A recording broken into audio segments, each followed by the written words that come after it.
नमस्कार, मैं हूं आपके साथ मीनाक्षी रजत और आप देख रहे हैं विस्फोट, जहां हम आपको दिखाएंगे दुनिया में जंग के मैदान की हर अहम हलचल। लेकिन सबसे पहले आपको ये बता देते हैं कि वो कौन सी खबरें हैं जो आज विस्फोट में विस्तार पूर्वक हम आपको बताने वाले हैं। तो सबसे पहले हम बात करेंगे अमेरिका और ईरान के बीच जंग में 2 हफ्ते का जो ब्रेक लग गया था उसके बारे में। सीज फायर का ऐलान हुआ, लेकिन उसके बाद उम्मीद की किरण थोड़ी सी देखने को मिली, लेकिन अब ये उम्मीद जाती हुई नजर आ रही है। लगा था पहले कि वार्ता से बात बन जाएगी, जंग थम जाएगी, लेकिन पहले दौर की वार्ता विफल हो गई है। इसके साथ ही अब सबकी नजरें दूसरे दौर की वार्ता पर टिकी हुई हैं। माना यह जा रहा है कि जल्द ही दोनों देशों के बीच में वार्ता का दूसरा दौर शुरू हो सकता है। खबरों के अनुसार ट्रंप चाहते हैं कि उनके चीन दौरे से पहले मसौदा तैयार कर लिया जाए और यही वजह है कि दोनों ही पक्ष एक बार फिर से वार्ता की टेबल पर लौट सकते हैं। वहीं दूसरी बड़ी खबर में हम आपको बताएंगे कि मिडिल ईस्ट में जंग से सबसे ज्यादा प्रभावित यूरोपीय और एशियाई देश है। इसके अलावा ऑस्ट्रेलिया भी बुरी तरीके से प्रभावित नजर आ रहा है। कई देशों में ईंधन के लिए हाहाकार मच गया है। जंग के दौरान ईरान ने हॉर्मुज पर शिकंजा कसा तो कई देशों की तेल और गैस की सप्लाई पूरी तरीके से थम गई है। और अब अमेरिका ने नाकेबंदी का ऐलान कर दिया है, जिसकी वजह से दुनिया की टेंशन एक बार फिर से बढ़ गई है। हालात ऐसे हो गए कि ईरान का कहना है कि बिना टोल दिए वो जहाजों को जाने नहीं देगा और अमेरिका का कहना है कि वो टोल देने वाले जहाजों को जाने नहीं देगा। इधर कुआं उधर खाई। आज हम आपको इस कहानी के बारे में अलग अलग जो पहलू हैं उनसे भी वाकिफ करवाएंगे। वही तीसरी बड़ी खबर में हम आपको बताएंगे कि मिडिल ईस्ट में जंग के बाद कितनी तबाही हुई है। हजारों लोगों की मौत, अरबों रुपए की संपत्ति स्वाहा। ईरान में तो इस कदर तबाही हुई है कि आज से अगर दोबारा निर्माण कार्य शुरू किया जाए तब भी दोबारा उसी हाल में लौटने के लिए दशकों का वक्त लगने वाला है। अरबों डॉलर की राशि लगेगी। इसके साथ ही इजराइल में भी जबरदस्त तबाही हुई है। पर्यटकों की ऐशगाह कहे जाने वाले खाड़ी देशों का पर्यटन और तेल गैस का कारोबार पूरी तरीके से चौपट हो गया है। लेकिन इन सब के बीच में एक शख्स ऐसा रहा जिसने जबरदस्त मुनाफा कमाया, बिल्कुल, और इसका नाम है राष्ट्रपति पुतिन। कैसे उन्होंने ये मुनाफा कमाया है उसके बारे में भी आपको बताएंगे। तो चलिए करते हैं शुरुआत।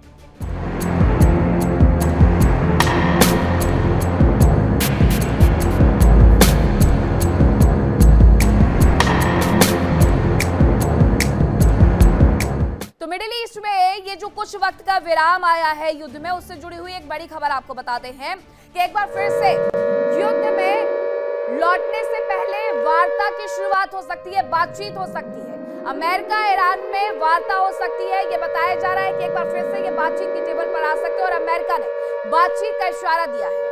वेंस ने, जो कि उपराष्ट्रपति अमेरिका के, उन्होंने कहा कि दोनों देशों के बीच में अविश्वास था, लेकिन अभी भी बातचीत की टेबल पर आ सकते हैं, बातचीत हो सकती है।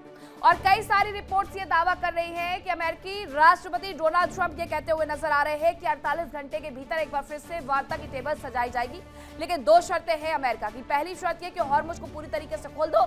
दूसरी शर्त ये कि अमेरिका जितना शर्तों का पुलिंदा लेकर के आया है उसमें ईरान की सरकार अपनी मंजूरी दे दे, यानी पूरी शर्तों को एक मसौदे में लपेट करके सीधे ये कहा जा रहा है कि इस पर ईरान दस्तखत कर दे। इन तमाम सैंक्शन जो लगाए जा रहे हैं अमेरिका की तरफ से, यानी कि परमाणु हथियारों को विकसित करना, मिसाइल्स को बनाना, उसे अमेरिका की शर्तों को ईरान मान ले और उसके साथ ही ये संधि हो जाएगी, ये वार्ता हो जाएगी, ये युद्ध विराम हो जाएगा। युद्ध विराम संधि वार्ता में तब्दील हो जाएगा। एक खबर और आ रही है। खबर यह है कि वैश्विक तनाव के बीच में एक्शन में भारत भी नजर आ रहा है। भारत पूरी तरीके से एक्शन मोड में है और अब हमारे विदेश मंत्री यानी कि एस जयशंकर ने इजराइल के विदेश मंत्री से फोन पर बात की, ऑस्ट्रेलिया के विदेश मंत्री से फोन पर बात की। मिडिल ईस्ट के तनाव को लेकर के चर्चा हुई है। Doctor S Jaishankar, head of telecom this afternoon with Israel FM. Our discussion covered different aspects of the West Asia situation. उन्होंने यहाँ पर जानकारी दी है कि उनके इजरायली FM यानी फॉरेन मिनिस्टर से बातचीत हुई है। उन्होंने ये भी बताया कि वेस्ट एशिया में जिस तरीके से सिचुएशन बनी हुई है उसे लेकर के हमने कई सारे मुद्दों पर ये वार्ता की है। लगातार विदेश मंत्री एस जयशंकर दूसरे देशों के विदेश मंत्रियों के साथ संपर्क स्थापित किए हुए हैं और इन सब के बीच में मिडिल ईस्ट में कई देशों के साथ संपर्क स्थापित करने के साथ साथ जो तेल के हमारे जहाज या गैस के जो जहाज फंसे हुए हैं उन्हें निकालने पर जोर दिया जा रहा है। और यही वजह रही कि जब ईरान की तरफ से ये कहा जा रहा था कि वो हॉर्मुज से गुजरने वाले हर जहाज से टैक्स वसूलेगा, तो उसकी तरफ से ये भी कहा गया था कि वो भारत से ये टैक्स नहीं वसूलेगा। ये कूटनीति थी और अभी भी ये कूटनीति बाकायदा चल रही है। हरदीप सिंह पुरी मिडिल ईस्ट से लेकर के तमाम कंट्रीज से बातचीत कर रहे हैं, समन्वय स्थापित किया जा रहा है ताकि भारत तक ये संकट ना आए जो हमारे पड़ोसी देशों में बना हुआ है, जहां लोग तेल और गैस की किल्लत से जूझते हुए नजर आ रहे हैं। दूसरी तरफ अभी ये जो बातचीत एक बार की इस्लामाबाद में हो गई है, यानी अमेरिका और ईरान के बीच में, वो बातचीत दोबारा से हो सकती है। मध्यस्थता के लिए ऑफर पहले ही दे दिया गया था रशिया की तरफ से, लेकिन अभी भी ये बताया जा रहा है कि फिर से एक बार पाकिस्तान में जमावड़ा लग सकता है और वहां पर ये बातचीत की टेबल पर आ सकते हैं।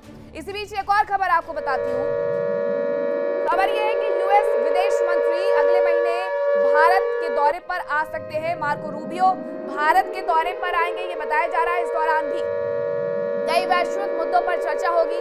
भारत के साथ कई समझौते पर इस दौरान मोहर लग सकती है। तो ये बड़ी जानकारी है कि जहां पूरी दुनिया में हो हल्ला हो रखा है, वहां दूसरी तरफ कई समझौतों पर बातचीत करने के लिए खुद यूएस के विदेश मंत्री भारत का दौरा कर सकते हैं, भारत आ सकते हैं। और ये यात्रा इस लिहाज से बेहद महत्वपूर्ण हो जाती है कि एक तरफ जिस तरीके के हालात अमेरिका और ईरान के बीच में बने हुए हैं, उस सब के बीच में विदेश मंत्री मार्को रूबियो लगातार चर्चा का विषय बने हुए हैं, जो अलग अलग देशों में जाकर के अलग अलग देशों के प्रतिनिधि से मुलाकात कर रहे हैं। लेकिन इस दौरान जब वो भारत आएंगे तो भारत के साथ कई समझौतों पर मोहर भी लग सकती है। इसके पहले वो बीजिंग गए हुए थे, चीन गए हुए थे, वहां पर भी उन्होंने चीन के डेलीगेशन से मुलाकात की थी और अब इसके बाद भारत दौरा उनका प्रस्तावित बताया जा रहा है। मार्को रूबियो का एक देश से दूसरे देश जाना ये बता रहा है कि अमेरिका भी अपने व्यापार को स्ट्रांग करने में पूरी तरीके से लगा हुआ है। खबर यह है कि वैश्विक तनाव के बीच में एक्शन में किम जोंग नजर आ रहे हैं। किम जोंग लगातार परीक्षण करते जा रहे हैं। अब उनकी तरफ से ब्लैकआउट बम का सफल परीक्षण कर लिया गया है और अमेरिका की टेंशन भी बढ़ा दी गई है। एक दो नहीं बल्कि लगातार उनकी तरफ से परीक्षण किए जा रहे हैं। ब्लैकआउट बम का सफल परीक्षण। मुझे एक बात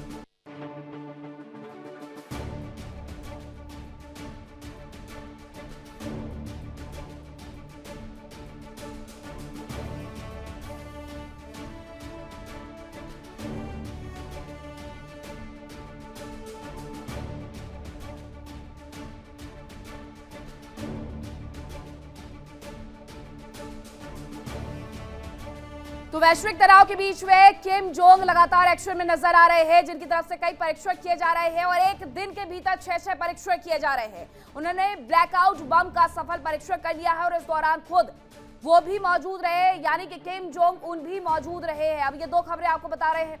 मार्को रूबियो हर देश में जाकर के यात्रा करते हुए नजर आ रहे हैं। एक तरफ वो चीन की यात्रा पर गए हुए थे, दूसरी तरफ उनका अगले महीने का भारत दौरा प्रस्तावित है, वो भी उस वक्त का जब अमेरिका के राष्ट्रपति डोनाल्ड ट्रंप चीन की यात्रा पर जाने वाले हैं। उस वक्त उनके विदेश मंत्री भारत की यात्रा पर रहने वाले हैं। ये अपने आप में बेहद महत्वपूर्ण इस लिहाज से हो जाता है कि मिडिल ईस्ट में बने हुए समीकरण के बीच में क्या अमेरिका अपने व्यापार को और बढ़ाने की कोशिशों में लग गया है।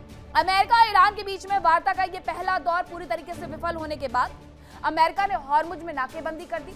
लेकिन यह भी सच है कि इस जंग ने ही ईरान को कमाई कर नया जरिया दे दिया है। ईरान ने पूरे तरीके से ऐलान कर दिया था कि वो हॉर्मुज से गुजरने वाले जहाजों से टोल वसूलेगा, लेकिन अमेरिका ने उस पर पाबंदियां लगा दी।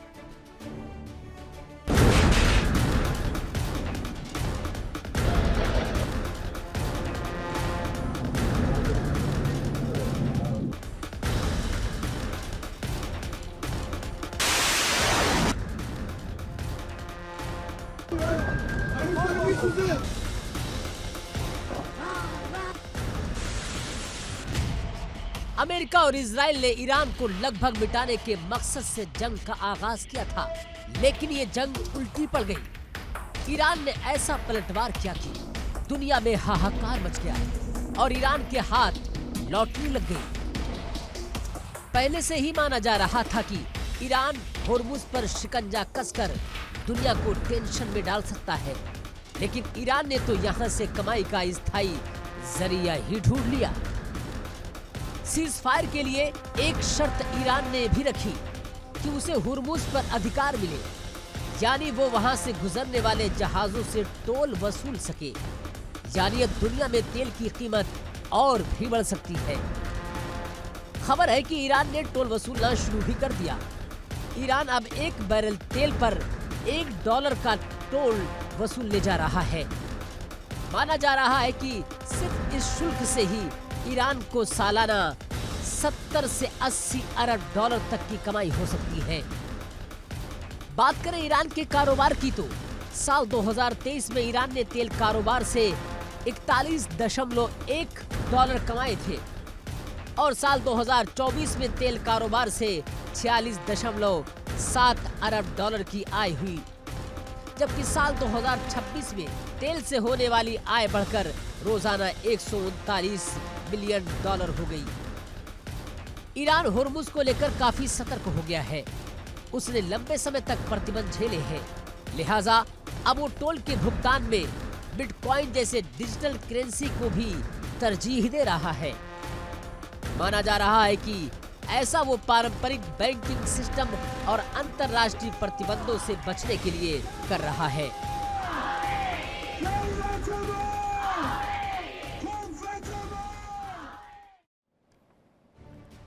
तो मिडिल ईस्ट में अगर कोई ये कहे कि अभी हालात सही हो गए हैं तो ये कहना बिल्कुल गलत होगा, क्योंकि हॉर्मुज पर स्थिति उससे भी ज्यादा खराब हो गई है। एक तरफ ईरान इस बात पर सहमत हो गया था कि वो टोल वसूलेगा, उसके बाद जहाजों को जाने देगा, लेकिन इस पर अमेरिका ने पूरी तरीके से पाबंदी लगाते हुए ओमान की तरफ से नाकेबंदी शुरू कर दी और इस वजह से बहुत सारे जहाज अभी भी वहां पर अटके हुए हैं, जिसकी वजह से पूरी दुनिया तेल और गैस के लिए त्राहिमाम करते हुए नजर आ रही है।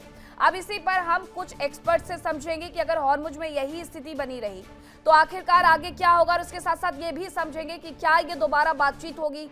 तीसरी तरफ जब इजराइल और लेबनान 33 साल बाद एक दूसरे के समक्ष पेश हुए हैं तो उस पर क्या बात बनती है, तमाम मुद्दों पर हमारी नजर रहेगी। करेंगे चर्चा की शुरुआत। कौन कौन से मेहमान मेरे साथ जुड़ रहे हैं आपका परिचय करवाती हूँ। मेरे साथ जुड़ रहे हैं ग्रुप कैप्टन यूके देवनाथ जी, रक्षा विशेषज्ञ डॉक्टर टीके गुप्ता जी, विदेश मामलों के जानकार है, अजिताभ सिंह, विदेश मामलों के जानकार है। सबसे पहले अजिताभ जी, मैं आप ही से समझना चाहूंगी, इजराइल और लेबनान अगर साथ में आकर के बातचीत कर रहा है, उनकी बातचीत अगर सुलझ जाती है, उनके बीच के मुद्दे अगर सॉल्व हो जाते हैं, तो क्या उसके बाद जो ये वेस्ट एशिया में सब कुछ चल रहा है उस पर लगाम लग जाएगी?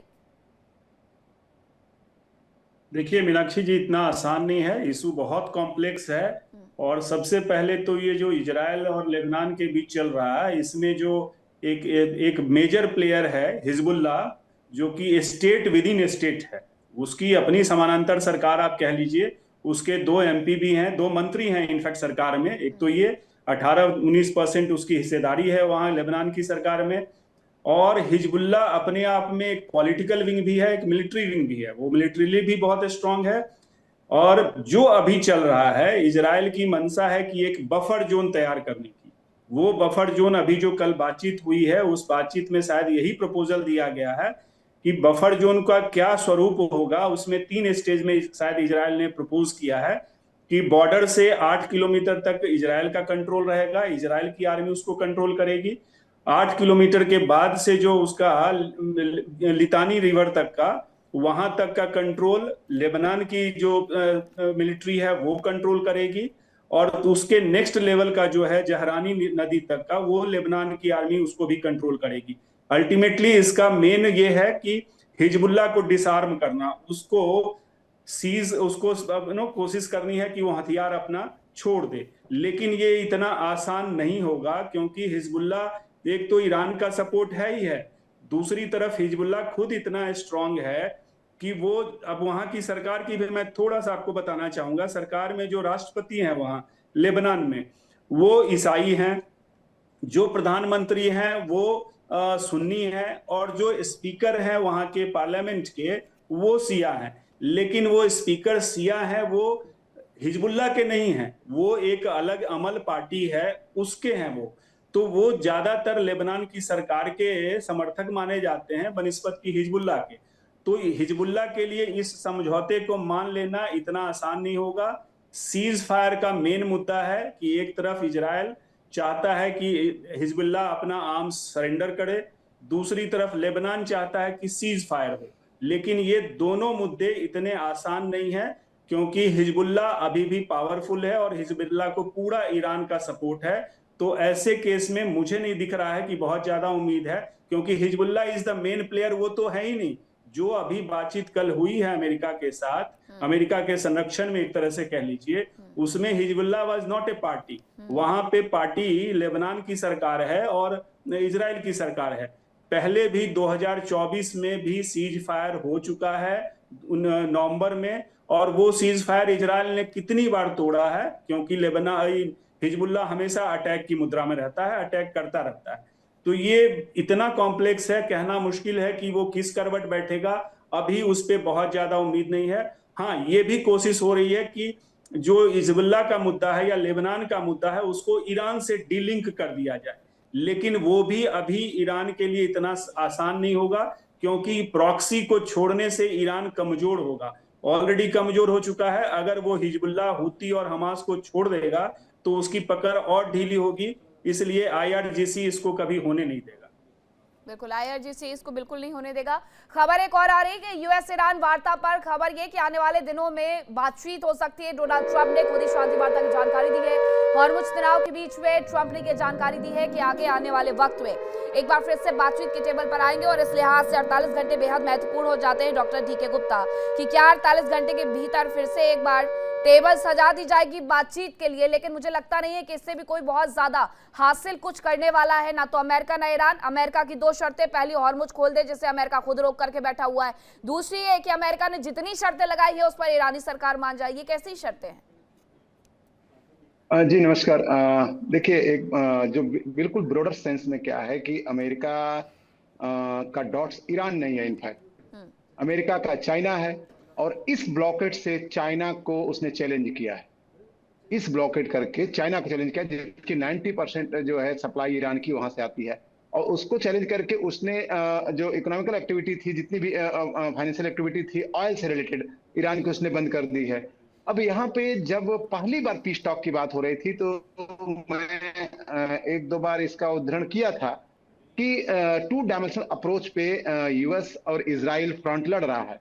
इजराइल जब तक मामला बिल्कुल शांत हो जाएगा, एक बुलेट बंद नहीं होगी, तब तक इजराइल अग्रेसिव रहेगा, चाहे कुछ भी कर लीजिए, कोई बीच में कभी बातें कर लीजिए, चाहे कुछ भी कर लीजिए। अमेरिका ने बिल्कुल इजराइल को ऑफेंसिव मोड पे रखा है और अपने डिप्लोमेटिक मोड में आ गया है। और जो मागा का जो कॉन्सेप्ट है, मेक अमेरिका ग्रेट अगेन, में ओनली ये नहीं है कि हम ज्यादा पैसे कमाएं, डॉलर्स कमाएं, या फिर हम जहां पे हमारी सरकारें, कभी हमारे डोमेस्टिक पॉलिटिक्स में ये रहता है कि हमको वेनेजुएला को कब्जा करना है, हमको ग्रीनलैंड को कब्जा करना, हम डियो गार्सिया को क्यों दे रखे हैं। ये एक्चुअली जनरली अमेरिकन पॉलिटिक्स में एक चर्चा के विषय हमेशा से रहते हैं। चूंकि ये मामला अभी आए तो हमारे यहाँ इंडियन मीडिया में इसके बातें हो रही हैं, लेकिन अमेरिकन पॉलिटिक्स में ये हमेशा चलता है। ईरान का मसला वहां के अमेरिकन पॉलिटिक्स में एक चुनावी मुद्दा बना रहता है, इजराइल का मुद्दा बना रहता है, तो वहां की ऑडियंस को भी उनको सेटिस्फाई करना है। इसलिए अमेरिका ने इस पे मागा को कई फ्रंट में आप देखेंगे। मागा के अंदर 2-3 पॉलिसीज बनी हुई हैं कि मागा में आपको इस साल सबसे ज्यादा हथियार बेचने हैं, उनके एक स्टेट पॉलिसी घोषित की गई है।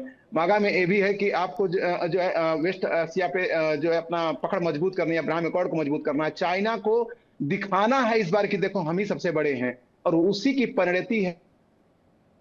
ठीक है, ठीक है सर, मैं आपके पास वापस लौटूंगी, आपके फ्रेम में थोड़ा दिक्कत आ रही है। लेकिन ये सवाल भी लगातार बना हुआ है यूके देवनाथ सर, कि अगर अमेरिका अपनी शर्तों पर मनवाना चाहता है, ईरान झुकना नहीं चाहता है, तो क्या 21 अप्रैल के बाद एक बार फिर से युद्ध की शुरुआत हो जाएगी मिडिल ईस्ट में?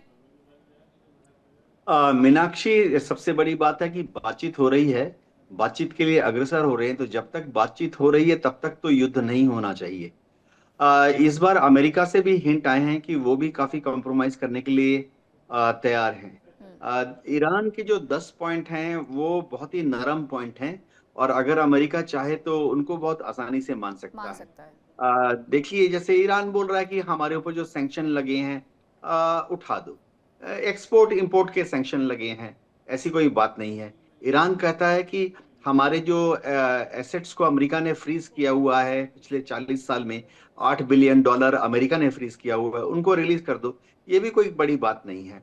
ऐसे ही ईरान कह रहा है कि जो हॉर्मुज का स्ट्रेट है वो खोल देगा, उसके पहले हिजबुल्लाह के ऊपर बमबारी बंद कर दो। देखो, 40 साल के हिजबुल्लाह के एग्जिस्टेंस में कम से कम 21 बार इजराइल हिजबुल्लाह पर हमला कर चुका है लेबनान में, और 21 बार सीज फायर भी कर चुका है। तो ये भी कोई बड़ी बात नहीं है, इस बार भी एक कुछ घंटों के लिए, कुछ दिनों के लिए सीज फायर कर दे। हाँ, ईरान ये कह रहा है कि वहां से गल्फ कंट्रीज से अमेरिकन मिलिट्री एसेट्स को हटा दिया जाए। अब ये थोड़ा कॉम्प्लिकेटेड मामला है, लेकिन ईरान राजी हो गया है कि इस मुद्दे को आज से 2 महीने बाद, 2 साल बाद भी डिस्कस कर सकते हैं कि गल्फ कंट्रीज से किस तरह से अमेरिकन बेसेस को आस्ते आस्ते करके हटाया जाए। बाकी ईरान कह रहा है कि हमें भरोसा दो कि भविष्य में हम पर हमला नहीं करोगे। तो ये तो किसी भी सीजफायर में कोई भी छोटा मुल्क, देखिए ईरान तो अंडरडॉग है ना। अमेरिका 100 गुना ज्यादा शक्तिशाली है और ईरान 100 गुना कमजोर है। तो जब वो कहता है कि भविष्य पे हम पर हमला नहीं करोगे, तो ये भी किसी भी कमजोर मुल्क की जायज मांग है। तो अमेरिका जो है, मेरे ख्याल से ईरान की ज्यादातर मांगे मान सकता है। लेकिन अमेरिका की दिक्कत ये आ रही है कि अमेरिका छोटे पॉइंट्स को बाद में देख रहा है, बड़ा जो सबसे पॉइंट है, सबसे बड़ा पॉइंट कि ईरान न्यूक्लियर ना बनाए, तो उसमें भी अगर आप देखें 27 फरवरी को, मैं 27 फरवरी इसलिए कह रहा हूं कि जेनेवा में टॉक्स चल रही थी। 27 फरवरी को वहां पर ओमान के विदेश मंत्री ने एक बयान दिया प्रेस कॉन्फ्रेंस के सामने। ओमान के विदेश मंत्री ने, क्योंकि उस वक्त राउंड 1 राउंड 2 जो था वो ओमान के मस्कट में हुआ था, और जेनेवा में तीसरा राउंड बात चल रही थी 27 फरवरी को। और इसी बीच अमेरिका ने आयतुल्लाह अली खुमानी के ऊपर बम गिरा के उनको मार डाला। तो ओमान के मंत्री ने क्या 3 बयान दिए थे कि ईरान राजी हो गया है कि भविष्य में न्यूक्लियर बॉम्ब नहीं बनाएगा। ईरान राजी हो गया था कि भविष्य में यूरेनियम 235 का प्योरिफिकेशन 60% से घटा देगा। और ईरान राजी हो गया था कि ईरान के पास जो न्यूक्लियर संवर्धित न्यूक्लियर का 400 किलो स्टॉक है, वो उसको रशिया को हैंड ओवर कर देगा। तो फिर अमेरिका ने और इजराइल ने 28 तारीख की को बमबारी क्यों शुरू की? हम आज उसी स्थिति रशिया में को हैं। हैंड ओवर करने वाला ऑप्शन तो अभी भी खुला हुआ है सर। एकदम मीनाक्षी, हाँ। देखो, जब मैं, क्योंकि काफी सारे इंटरनेशनल इस तरह के डायलॉग्स को हम अध्ययन करते रहे हैं, फौज में तो हमें हमारी ट्रेनिंग के दौरान से ही पिछले 100 साल में जो 40 युद्ध हुए वे क्यों हुए और किस तरह से खत्म किए गए सिखाया जाता है। डिप्लोमेसी जो है वो वॉर का आखिरी पड़ाव होता है, यानी युद्ध हमेशा बातचीत के जरिए खत्म होती है, और हर युद्ध को हमें अध्ययन कराया जाता है। हर युद्ध में क्या होता है कि ईमानदारी का, यानी भरोसे वाला कंटेंट होना चाहिए। निहित बात है, रामायण काल से महाभारत काल से हम देख रहे हैं कि अगर बातचीत चल रही तो उभय पक्ष एक दूसरे के ऊपर हमला नहीं करेगा। लेकिन पिछले साल जून में देखो 12 दिन का युद्ध हुआ था, जब इजराइल ने और अमेरिका ने हमला चालू कर दिया। इस बार भी 27 तारीख को डेलीगेशन फुल फ्लेज्ड बात कर रहा था जेनेवा में, और 28 तारीख को इजराइल ने बॉम्बिंग शुरू कर दी, अमेरिका ने बॉम्बिंग शुरू कर दी। तो भरोसा कैसे होगा? अभी जो इस्लामाबाद में बात हो रही है, इसमें सबसे पहले जो जो अमेरिका के 15 पॉइंट्स हैं, मैं उनको पढ़ सकता हूं, लेकिन इन अमेरिका के जो 15 पॉइंट्स हैं, इसमें छोटे छोटे पॉइंट्स ईरान सारे राजी हो चुका है। और सिर्फ इतना करना है कि ईरान के जो 10 पॉइंट है उसमें से 8 छोटे छोटे पॉइंट अमेरिका मान ले। सर, आप ये कह रहे हैं कि अमेरिका जानबूझ करके दरअसल इस पूरी बातचीत को अटकाने की कोशिश कर रहा है। अब ये ऐसा उसकी तरफ से क्यों किया जा रहा है वो मैं आपसे समझूंगी, हमारे दर्शकों को समझाएंगे। लेकिन इसी बीच एक खबर ये आ रही है कि इजराइल और इटली के बीच में भी इसकी वजह से तकरार बढ़ी हुई नजर आ रही है। मिडिल ईस्ट में जो तनाव है उस सब में इजराइल और इटली के बीच में तकरार देखने को मिल रही है। इटली ने 20 साल पुराना रक्षा समझौता सस्पेंड कर दिया है। जॉर्जिया मेलोनी ने तनाव को असली वजह बताया है और हॉर्मुज को भी जल्द से जल्द खोलने की अपील उनकी तरफ से की गई है। तो अजताब जी, अब ऐसा लगने लगा है कि बाकी देशों के बीच के समीकरण भी हिलते हुए नजर आ रहे हैं, जिसमें इजराइल और साथ साथ अब मेलोनी ने जो बयान दिया, उनकी तरफ से कहा गया कि हॉर्मुज तो आपको जल्द से जल्द खोलना ही चाहिए और आप जो कर रहे हैं वो गलत भी कर रहे हैं। रक्षा समझौता तोड़ देना ये तो बहुत बड़ा कदम हो गया। देखिए, रक्षा समझौता जो तोड़ दिया है, इसके पीछे की राजनीति भी समझनी होगी। यूरोप में डेमोक्रेसी बहुत गहरे तक पैठ बना रखी है, और जिस तरह से ट्रंप ने उसको मैनिपुलेट करने की कोशिश की, ये उसी का परिणाम दिख रहा है। इजराइल अपनी जगह पूरी तरह से जमा हुआ है और अडिग है कि वो लेबनान में हिजबुल्लाह को खत्म करेगा। लेकिन इससे जो इसका रिपरकशन हो रहा है अन्य देशों में, खास करके यूरोप के देश, वो भी इजराइल को बार बार कर रहे हैं कि आप इस सीज फायर के लिए जाइए, आप इस हिजबुल्लाह पे जो अटैक है, खास करके जो सिविलियन पे अटैक हो रहा है, क्योंकि वहां लगभग 12 लाख लोग विस्थापित हो चुके हैं इस 1 महीना के अंदर, 1.5 महीना के अंदर। तो ये एक बड़ा मुद्दा यूरोप में है, और इसीलिए चाहे वो स्पेन हो, इटली हो, फ्रांस हो, ये जर्मनी हो, ये सारे देश इजराइल को कह रहे हैं कि भाई आप सीज फायर के लिए जाइए। लेकिन ये सीज फायर इतना आसान नहीं होगा, क्योंकि वहां पे इजराइल के अपने इंटरेस्ट है। अब मेलोनी की जो आपने बात की, मैं इसको इनफैक्ट इस पे आज राष्ट्रपति ट्रंप ने मेलोनी का मजाक भी उड़ाया इसी बात को, कि मैं तो समझा था कि मेलोनी बहुत स्ट्रांग है, वो तो ईरान उसको 2 मिनट में इटली को ये कर देगा, ढा देगा, इस तरह के स्टेटमेंट दिए हैं। सोचिए एक राष्ट्राध्यक्ष को, एक सॉवरेन संप्रभु राष्ट्र के हेड को इस तरह से मजाक बनाना ट्रंप की, ये तो बचकाना उनका दिखाता है। दूसरी तरफ जो इटली ने ये एक्शन लिया है, फ्रांस के राष्ट्रपति ने ये कहा भी था कि उन्हें बहुत ज्यादा सीरियस होने की आवश्यकता है, वो जो इस तरीके से हरकतें करते हैं। जी, दोनों एंगल है। फ्रांस का तो वहां इंटरेस्ट है कि 1920 से 1943 तक फ्रांस वहां एडमिनिस्ट्रेटर के रूप में किया है। इनफैक्ट फ्रांस ने एक तरह से इनडायरेक्ट रूल किया है लीग ऑफ नेशंस के तहत। 23 साल फ्रांस ने लेबनान पे रूल किया है। तो उस रूल की वजह से वहां पे अभी भी 40% जनता जो है वो फ्रैंकोफोन है, वो फ्रेंच लैंग्वेज जानती है। तो फ्रांस की सिंपैथी वाइस वर्सा, दोनों लेबनान और फ्रांस में एक तरह से कहिए कि लोगों की अटैचमेंट एक दूसरे से है। लेकिन इटली का ये मजबूरी में जो ये रक्षा समझौता तोड़ने का है, आप अभी इसका मैं लिंक करूंगा हंगरी से।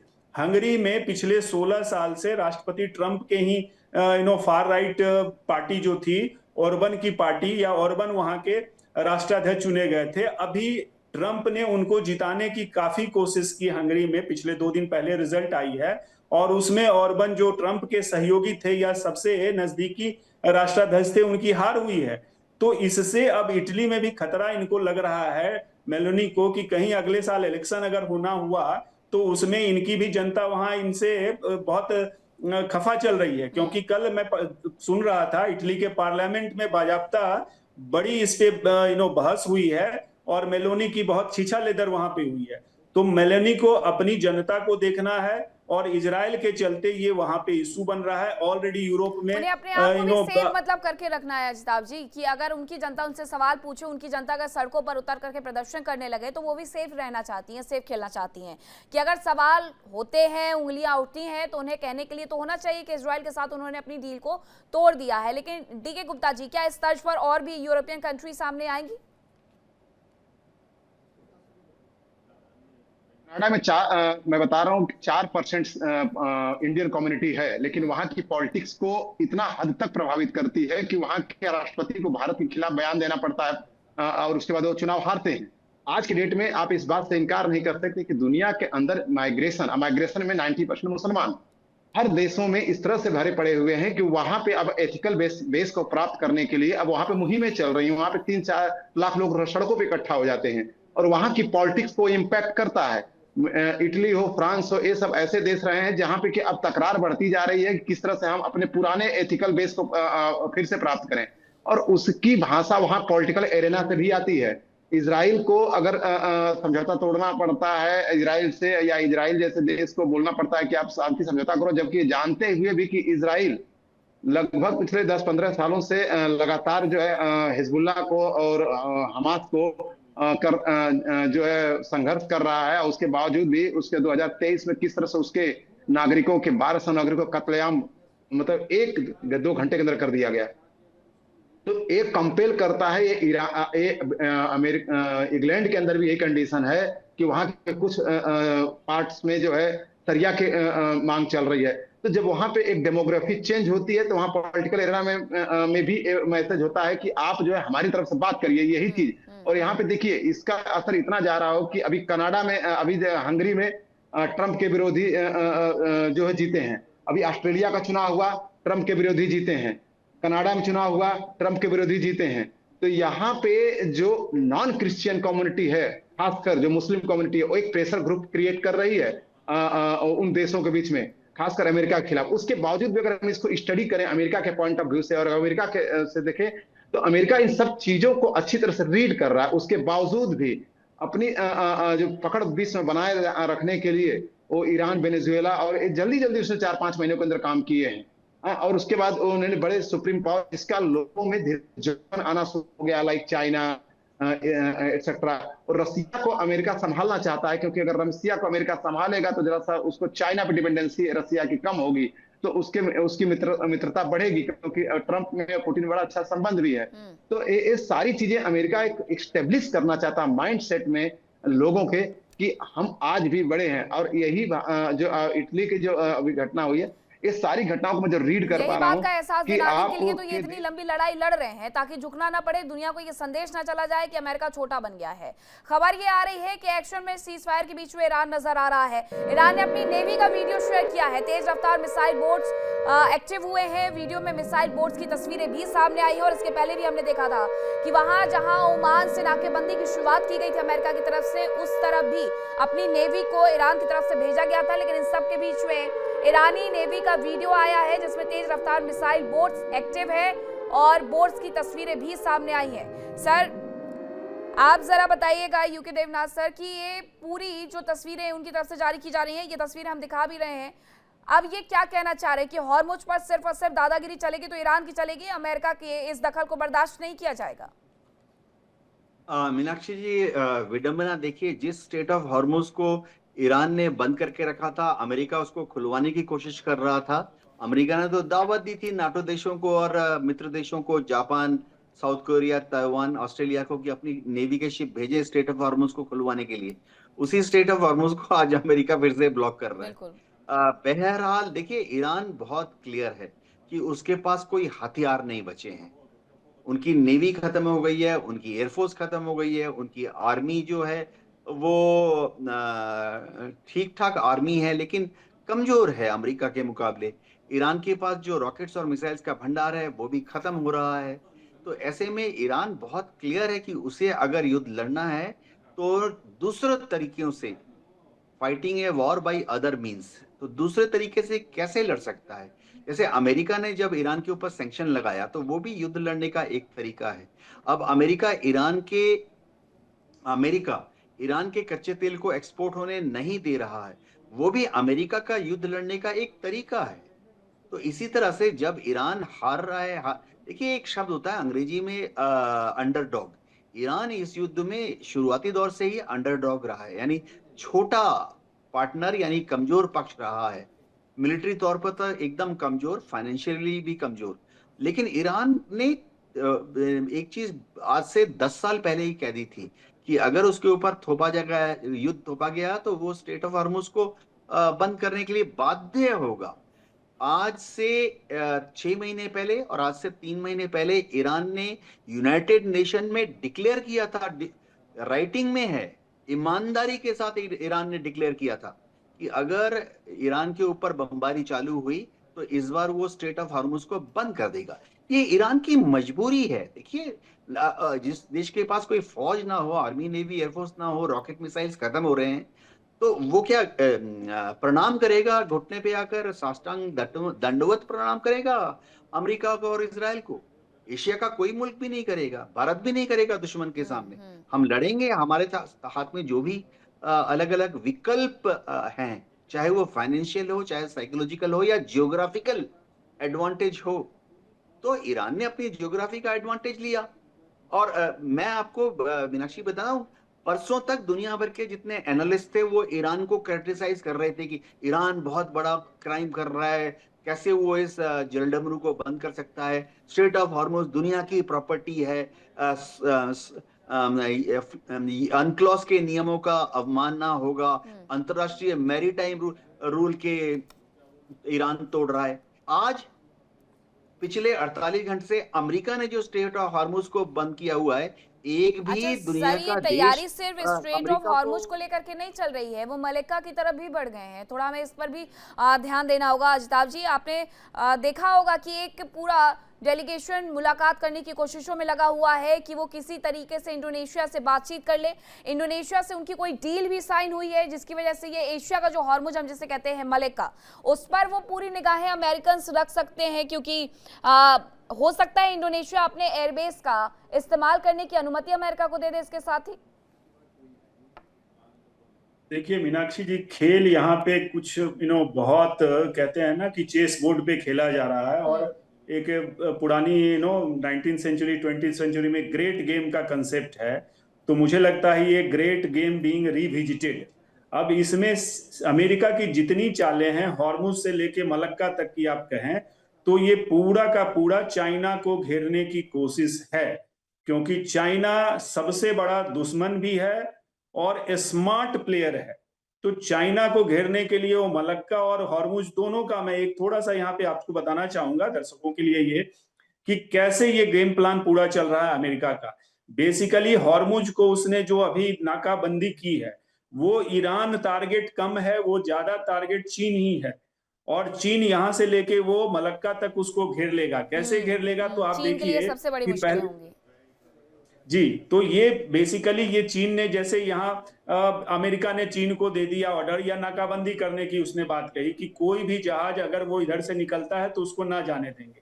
अब उसके पीछे अमेरिका के दो मंशा हो सकती है। एक तो कि पैसा जो ये ईरान बना रहा है, पिछले महीने जो ईरान ने कमाया है, इससे जितना पैसा कह रहे हैं कि लगभग, जो ईरान ने तेल बेचा है यहां से, लगभग 6.25 करोड़ बैरल तेल ईरान ने मार्च के महीने में बेचा है।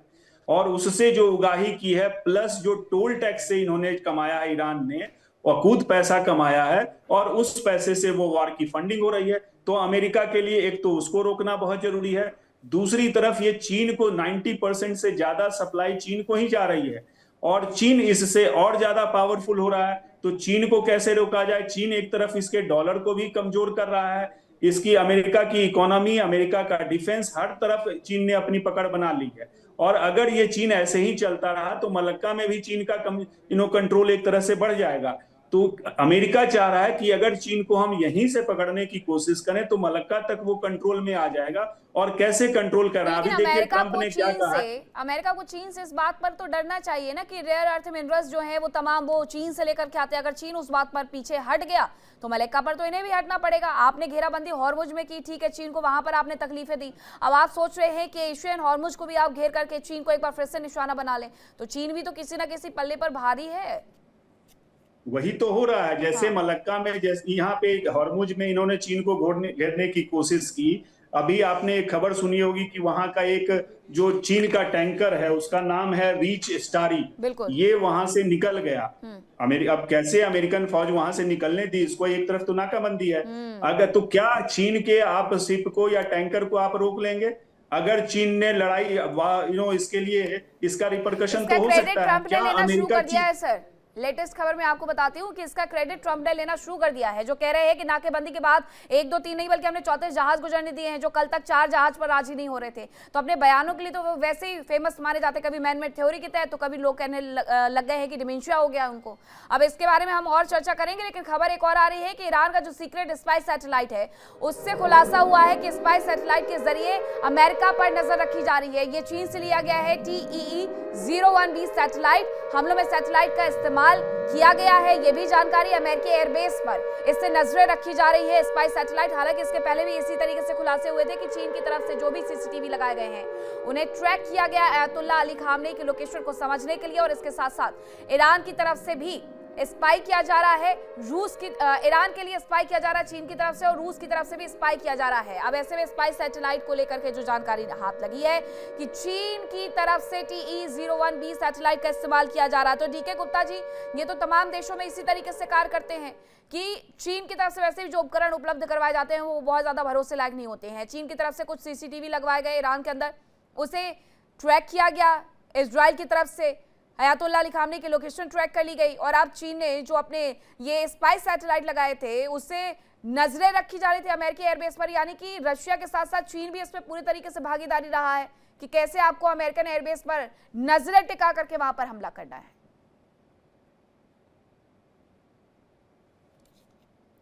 अनम्यूट करिएगा प्लीज। मीनाक्षी जी, अगर हम इसको इस तरह से देखें, जिस तरह से अलास्का में मीटिंग हुई, जिस तरह से राष्ट्रपति ट्रंप ने G2 बोला चाइना को, तो इज ए वेरी ट्रांजेक्टिव पर्सन, और वो G2 बोलने में बिल्कुल भी हिचकिचाए नहीं।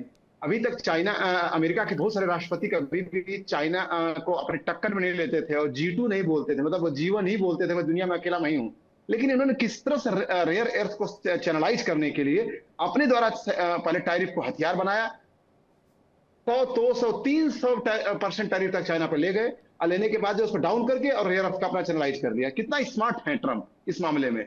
और उसके बाद अगर आप रसिया से देखें तो रसिया, जहां तक मैं इनके बीच में संवाद चल रहा है, जिस तरह से ट्रंप मई में जाने वाले हैं चीन में, तो ये अपने अपने रीजन में एक हेजमोनिक क्रिएटर कंट्री हैं। तो ये तीनों का मुझे लगता है जैसे कार्टेल बन चुका है कि तुम अपनी तरफ देखो, मैं अपनी तरफ अब इसी दौरान अगर आप देखेंगे तो 4 दिन पहले की बात है कि चीन ने ताइवान से संबंध बनाने की अच्छी कोशिश की है और वहां पे व्यापार में शिथिलता लाने की कोशिश की है। वहां व्यापार चालू होने जा रहा है ताइवान और चीन में। और किस तरह से यूक्रेन को अकेला छोड़ दिया गया है, ईरान को अच्छी खासी कमाई कराई गई है। और वहां पे जब सीक्रेट बातें होती हैं अलास्का में या कार में बैठ के, तो यही सब बातें होती हैं कि दुनिया क्या सोच रही, छोड़ो हम लोग अपना अंदर बात कर लेते हैं।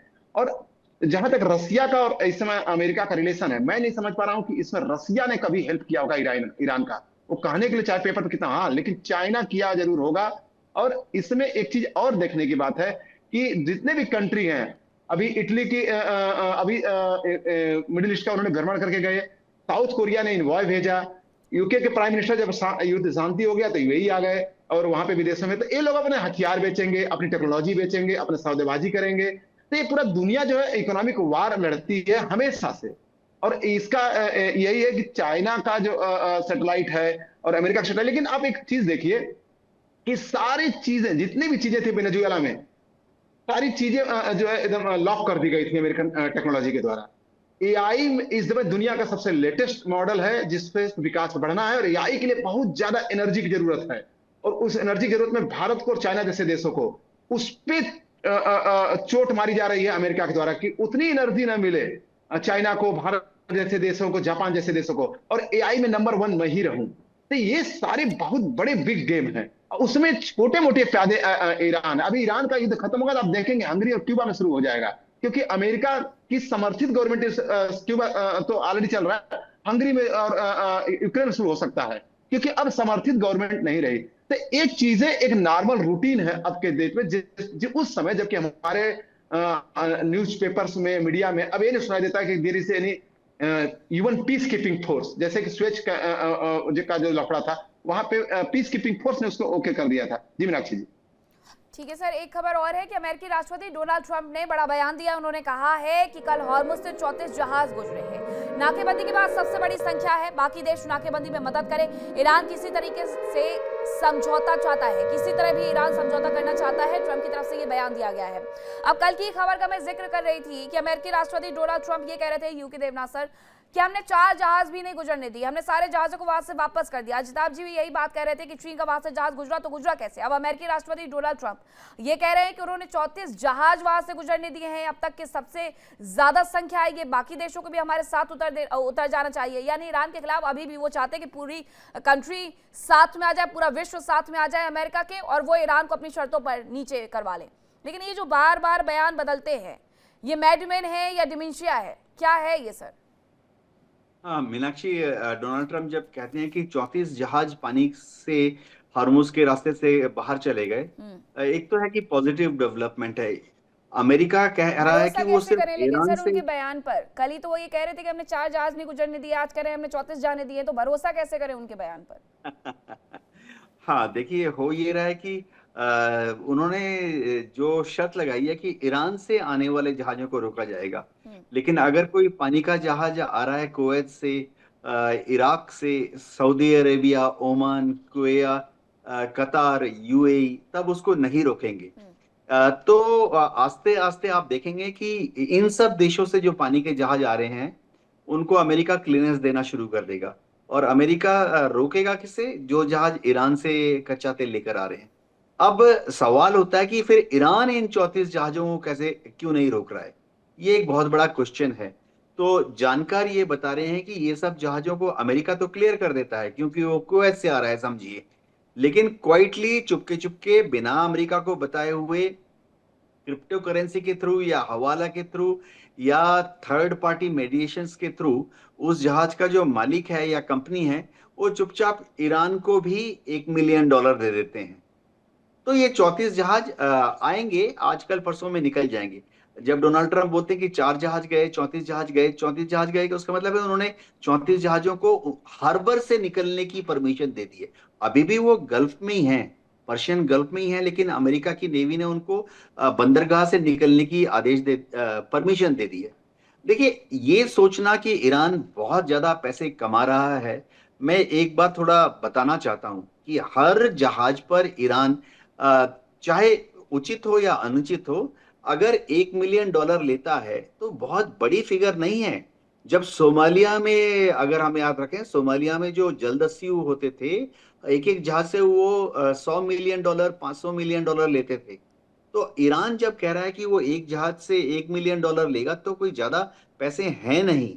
कितना बनता है एक एक पानी के शिप में, सुपर टैंकर में 1 मिलियन बैरल आते हैं।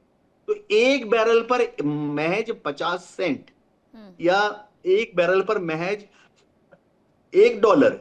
अगर एक बैरल कच्चे तेल की कीमत इस युद्ध के दौरान 65 से 115 पर छलांग मार के चला गया, तो उस पर बैरल पर $1 ऐसा कोई भयंकर शुल्क नहीं है जो कि ईरान कमा रहा है। 100 जहाज भी निकल जाएंगे, अगर 100 के 100 जहाज से भी ईरान उसको ले लेगा, तो कितना, एक दिन में $100 मिलियन कमा रहा है, तो 365 दिन भी अगर कमाएगा, कितना कमा रहा है? $36 बिलियन, कुछ भी नहीं है। आकलन ये है, अमेरिका खुद बोल रहा है कि उन्होंने ईरान में $380 बिलियन के इंफ्रास्ट्रक्चर को नष्ट कर दिया है। तो अगर अमेरिका खुद बोल रहा है कि उन्होंने ईरान में $380 बिलियन के इंफ्रास्ट्रक्चर को डिस्ट्रॉय कर दिया है, रोड, ब्रिजेस, हाईवेज, एयरपोर्ट्स, मैं मिलिट्री एसेट्स की बात नहीं कर रहा हूं। अमेरिका कहता है कि सिविलियन इंफ्रास्ट्रक्चर को ठीक करने में 380 बिलियन ईरान को खर्चा करना पड़ेगा, जिसको अमेरिका और इजराइल ने डिस्ट्रॉय किया है। तो अगर ईरान हर साल $36 बिलियन भी कमाता है, तो 10 साल लग जाएंगे ईरान को $380 बिलियन निकालने में। तो ये कमाने वाली बात नहीं है, ये सिर्फ है कि उनका जितना नुकसान है वो आस्ते आस्ते इस जरिए से भरपाई करेंगे। मैं आखिरी बात ये कहूंगा कि ये समझना पड़ेगा कि जो बात अब शुरू होने वाली है, द्वितीय दौर की बातचीत इस्लामाबाद में, इसमें अमेरिका को ज्यादा नरम होना पड़ेगा, गिव अवे करना पड़ेगा, आपने जब इस्लामाबाद का नाम लिया है, आपने जब इस्लामाबाद का नाम लिया, तो पाकिस्तान के 2 जहाज वहां से नहीं गुजरने दिए गए हैं। पाकिस्तान चौधरी बनते रहा कि हम बातचीत करवाएंगे अचिताभ जी, लेकिन सच ये है कि हॉर्मुज से अमेरिका ने उनके ही जहाज को यू टर्न करवा दिया कि चलिए निकलिए, अभी नहीं जाने दिया जाएगा। देखिए मीनाक्षी जी, बड़ा इंटरेस्टिंग है यहाँ पे, राष्ट्रपति ट्रंप ने खुद ऑफर किया है कि वो अगली पीस वार्ता होगी तो उसमें वो खुद सम्मिलित होंगे और ईरान के राष्ट्रपति और अमेरिका के राष्ट्रपति दोनों बातचीत, शिखर वार्ता होगी, ऐसा इस तरह की खबरें आ रही है। अब मैं बताऊं इसके पीछे की राजनीति मेरे हिसाब से क्या है। एक तो ट्रंप को अभी डोमेस्टिक और इंटरनेशनल दोनों ऑडियंस को सेटिस्फाई करना है, because he is under tremendous pressure. दूसरा, तो कैसे डोमेस्टिक कैसे है वो मैं बताना चाहूंगा कि ये इन्होंने इलेक्शन जो जीता था ट्रंप ने, वो एक पीस मेकर के रूप में उन्होंने कहा था कि हम कोई युद्ध नहीं करेंगे, अमेरिका को हर जगह से निकाल लाएंगे। उन्होंने अपने मागा सपोर्टर को ये दिखाया था। हो इसका उल्टा रहा है। वो सबसे पहले पीस ब्रोकर बने, माइंड द लैंग्वेज, ब्रोकर बने। उसके बाद उन्होंने पीस ब्रोकर से फिर पीस ब्रेकर हो गए। अब वो मागा वहां खिसक रहा है, उनकी जो अप्रूवल रेटिंग है वो डाउन हो रही है। तो अब उनको दिखाना है कि नहीं भाई, मैं पीस मेकर हूं, मुझे नोबेल प्राइज मिल जाएगा। तो अब ऑडियंस, जो उनके डोमेस्टिक ऑडियंस हैं, उसको ये दिखा रहा है कि अरे देखो, मैं तो खुद अपने लेवल पे अब ये वार्ता को फिर से आरंभ करवा रहा हूं और मैं रिजोल्यूशन लूंगा, मैं 9वां युद्ध जीत के दिखा दूंगा, 9वां युद्ध मैं खत्म करके दिखा दूंगा। ये वो युद्ध खुद उन्होंने शुरू किया है और दिखाएंगे कि उन्होंने खत्म कर दिया। तो एक तो एजेंडा ये डोमेस्टिक, जो उनका वोट बैंक खिसक रहा है, उसको पीस मेकर का रोल दिखा के, अपनी रुतबा को दिखा के वो उसको सेटिस्फाई करना चाहते हैं। दूसरा, जो इंटरनेशनल है, हर कंट्री अब कह रहा है कि भाई इनफ ऑफ इट, अब युद्ध को रुकना चाहिए, युद्ध नहीं होना चाहिए। हर कंट्री, नेटो उनसे अलग होगा, यूरोपियन यूनियन उससे अलग हो गए, भारत जैसे देश भी उसके बार बार कह रहे हैं कि भाई युद्ध को रोका जाए। तो उनको अब इसके लिए मजबूरी है उनकी कि कम से कम इसको युद्ध को खत्म किया जाए। तो उस फेर में ये अच्छा, अभी और देखिए, अभी इंग्लैंड के राजा जाने वाले हैं अमेरिका, उसके बाद खुद ट्रंप को चीन जाना है अगले महीने, इसी 13-14 मई को। तो कई सारी ऐसी चीजें हो रही हैं उसके चलते। अच्छा, अमेरिका में प्राइस भी बढ़ गया है, तेल का, गैस का प्राइस बढ़ गया है, उससे इन्फ्लेशन ज्यादा हो गया है और जनता, अमेरिका की जनता इसको कभी बर्दाश्त नहीं करती है। तो इनका मेन जो मुझे लगता है ऑब्जेक्टिव है, ये वार्ता का ये डुगडुगी पीट के, एक तो प्राइस को कंट्रोल करना, ऑयल की जो प्राइस बढ़ रही है इससे वर्ल्ड की कम्युनिटी भी थोड़ी सी राहत में आएगी। तो प्राइस को कंट्रोल करने के लिए ये इस तरह के उछाल रहे हैं कि अरे मैं तो अभी वार्ता के लिए जा रहा हूं, इससे तेल का दाम थोड़ा घट जाएगा या रुक जाएगा। एक तो ये उसका ये उद्देश्य है। दूसरी तरफ ये अपनी कमाई को देख रहे हैं, ये नाकाबंदी करके ये अपनी कमाई को ज्यादा। आप याद कीजिए, ट्रंप ने कई बार इस तरह के स्टेटमेंट दिए हैं कि हॉर्मुज को ईरान के साथ अमेरिका चलाएगा और हम दोनों मिलकर कलेक्ट करेंगे टैक्स वहां से, टोल टैक्स काइंड ऑफ। वो होता इनको दिख नहीं रहा है। इनकी डी डॉलराइजेशन भी हो रहा है, डॉलर की भी इनकी महत्ता घट रही है और उसमें चीन का भी बहुत बड़ा रोल है। अब चीन को वो कैसे कंट्रोल करना चाहते हैं, वो उन्होंने ये भी अभी कल स्टेटमेंट दिया है कि चीन को अगर तेल चाहिए तो यहां से तो हम नहीं दे रहे हैं, चूंकि ईरान से तो वो निकलने नहीं दे जहाज, तो वो कह रहे हैं कि वेनेजुएला से ले लो या अमेरिका से ले लो। अमेरिका से क्यों ले लो? क्योंकि अमेरिका से अगर चीन लेगा तो चीन अमेरिका के कंट्रोल में आ जाएगा, कभी भी वो चीन पे सैंक्शन लगा सकते हैं, शिकंजा कर सकते हैं, उसके फंड को फ्रीज कर सकते हैं, जैसा इन्होंने रूस और ईरान के फंड को फ्रीज करके किया। तो एक तरह से चीन को ये कंट्रोल कर लेंगे और अपना कमाई भी करेंगे, और चूंकि वो डॉलर में होगा तो डॉलर का भी भाव बढ़ा रहेगा, डी डॉलराइजेशन जो ऑलरेडी चल रहा है वो भी रुक जाएगा। तो ये कई सारी चीजें इससे वो साधना चाह रहे हैं ट्रंप, वो लेकिन होता दिख नहीं रहा है, क्योंकि चाइना अगर इनसे बिदका तो चाइना इनके लिए बहुत बड़ा सरदर्द होगा, क्योंकि एक न्यूक्लियर पावर को अगर इन्होंने हॉर्मुज में रोकने की कोशिश की, जो अभी ये कर रहे हैं, तो उसका रिपरकशन चाइना दिखाएगा। चाइना के पास इतना सारा इनका जो बॉन्ड पेपर है, हाँ। अगर वो बॉन्ड पेपर बेचना शुरू कर दे तो अमेरिका का डॉलर का भाव और गिरेगा। प्लस चाइना ने इनकी नब्ज पकड़ ली है, रेयर अर्थ मिनरल्स की जो बात है, अगर वो चाइना इनको सप्लाई नहीं कर रहा, पिछले साल ही उन्होंने बैन कर दिया चाइना ने देना इनको, अगर वो और भी बढ़ाता है तो उनका डिफेंस प्रोडक्शन भी होगा। एआई का तो रुकेगा ही रुकेगा, डिफेंस के जो उनके असलाह हैं, बारूद हैं, उस पे भी प्रोडक्शन में असर होगा, तो इनका एक्सपोर्ट भी घटेगा डिफेंस का, जो इतना बेच के ऐसा तो नहीं हो जाएगा डोनाल्ड ट्रंप के दूसरा देश, अगर वो अभी तक क्यूबा चिल्ला रहे थे, फिर ग्रीनलैंड चिल्ला रहे थे, उसके बाद कनाडा पे तो हालांकि चुपचाप हो गए हैं अभी, लेकिन फिर कहीं ऐसा तो नहीं होगा यूके देवनाथ सर की अब जाकर के फिर वो कह दे कि हम चीन पर हमला करने वाले हैं, मुकाबला कहीं से कहीं तक फिर जो शुरू होगा वो खत्म नहीं होगा फिर तो? मीनाक्षी, ये अमेरिका चीन को अपना दुश्मन नहीं मानता है, कंपटीटर मानता है। फ्लैश पॉइंट अमेरिका के बीच में और चीन के बीच में कई हैं। ताइवान सबसे बड़ा फ्लैश पॉइंट है। ताइवान को चीन एकीकरण करना चाहता है, मेनलैंड के साथ मिलाना चाहता है। शी जिनपिंग ने कम्युनिस्ट पार्टी ऑफ चाइना से और चाइनीज पोलिट ब्यूरो से वादा किया है कि बहुत जल्दी ही ताइवान का एकीकरण हो जाएगा। अब अमेरिका जो है उसने ताइवान को अपना छत्र छाया में रखा हुआ है। देखना ये पड़ेगा कि क्या चीन हथियारों के बल पर जोर जबरदस्ती करके ताइवान का एकीकरण करता है। अगर ऐसा होगा तो इसको काउंटर करने के लिए अमेरिका ने जापान के ओकिनावा में बहुत बड़ा अपना नेवी का फ्लीट रखा हुआ है। अमेरिका ने साउथ कोरिया के बुसान में अपना बहुत बड़ा एयरबेस और नेवी का अड्डा जमा के रखा हुआ है। सबसे बड़ी बात है कि हवाई में गुआम द्वीप में अमेरिका के जो स्ट्रेटेजिक बॉम्बर्स हैं B-2, B-52 तैयार रहते हैं ताइवान का हेल्प करने के लिए। और तो और अब फिलीपींस में भी अमेरिका ने 4 अड्डे बना लिए हैं आर्मी, नेवी, एयरफोर्स के लिए। तो अमेरिका पूरी तरह से तैयार है कि अगर चीन जबरदस्ती हथियारों के बल पर ताइवान पर कंट्रोल करने की कोशिश करता है तो वो फिर इन फौजों का इस्तेमाल करेगा। लेकिन चीन भी बहुत चालाक है, चतुर है, उसको मालूम है कि अमेरिका से सीधा युद्ध करना उचित नहीं होगा, इसलिए वो ताइवान पर आस्ते आस्ते कब्जा करेगा, फाइनेंशियल मसल का इस्तेमाल करेगा। जरा ये भी देखना होगा सर कि दोनों देश अगर बातचीत की टेबल पर आते हैं तो क्या सिर्फ ये बातचीत की टेबल फिर से सेरेना होटल का बिल बनाते हुए नजर आती है जो वो भर नहीं पा रहे हैं, या फिर कुछ इससे लेकर के भी ये लोग लेकर के जाएंगे? बहुत धन्यवाद आप दोनों का मेरे साथ जुड़ने के लिए, तमाम ये बातचीत करने के लिए। चीन तेजी से सुपर पावर बनने की रेस में दौड़ रहा है। इसी कड़ी में चीन ने ऐसी हवाई बढ़त हासिल कर ली है जो यकीनन अमेरिका जैसी महाशक्ति की टेंशन बढ़ा सकती है। वो बढ़त क्या है, इस रिपोर्ट में देखिए।